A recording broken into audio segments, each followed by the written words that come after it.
Hello friends, I'm Khushbu Maheshwal. Welcome to my YouTube channel Maheshwal Steno. Today I am going to give you a dictation at 100 words per minute. So get ready, 5 seconds to go.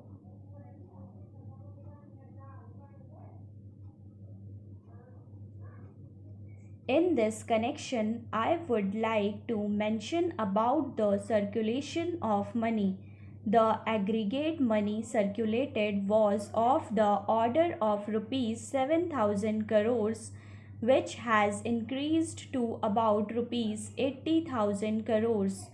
Therefore, you can very well understand the impact of all these things.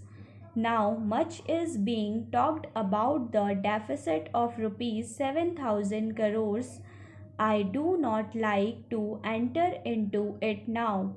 But what is that is causing me an anxiety? It is this deficit of rupees 7,000 crores which is going to be there after the new imposed by way of taxes direct and indirect of rupees 600 crores and also after the imposition of a new type of taxation, that is hike in the administered prices to the extent of about rupees 3000 crores.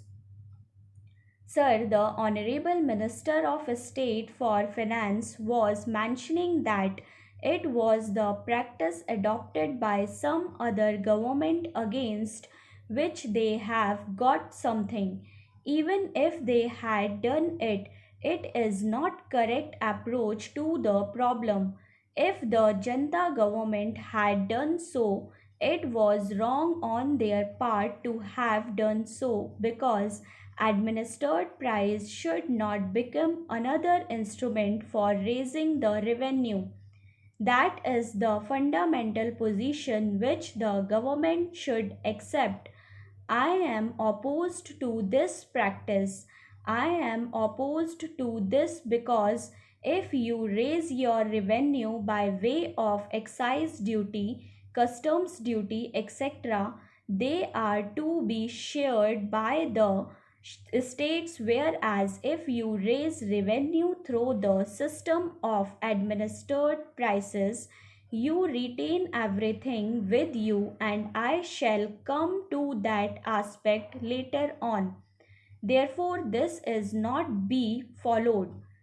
That is why it is a different thing, but the states are being deprived of their legitimate share, and if they had been a part of the regular budget, the states would not be deprived of their legitimate share. Therefore, even hiking the administered prices has become a regular phenomena in revenue raising.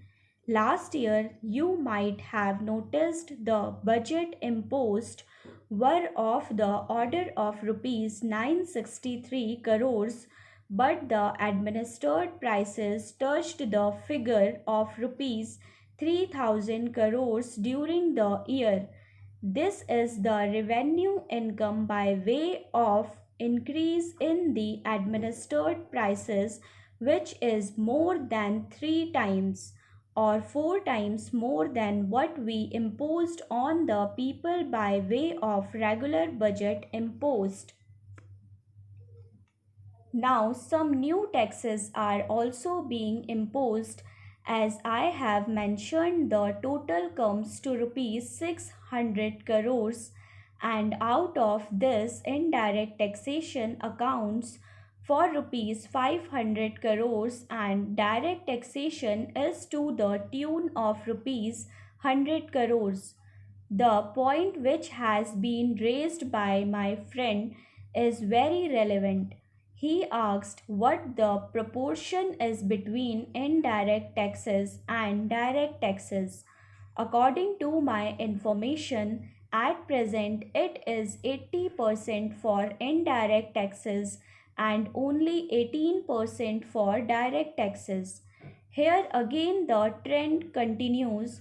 Out of a total of rupees 600 crores taxes amounting to rupees 500 crores are of indirect nature and taxes amounting to rupees 100 crores are of the direct type, and therefore the proportion comes to 8 to 1. So this has to be ratified. My last point, and I shall continue further, is that there is an obvious and ominous trend of centralization of economic power. This has been explained by the chief ministers of the different states, particularly the chief minister of West Bengal, Karnataka, Andhra Pradesh, and Kerala. I have got all the statements made by them. Of course, the Prime Minister did not have the patience to listen to them for more than 10 minutes. I think you are more patient and you are more liberal because you have listened to me for more than 18 minutes, as you say, and therefore I am thankful to you. Therefore, all the chief ministers complained that there has been centralization of the economic power at the central level that is injurious for healthy economic growth of our country, that is injurious for federal structure of our country. This the government should not ignore even at this late stage.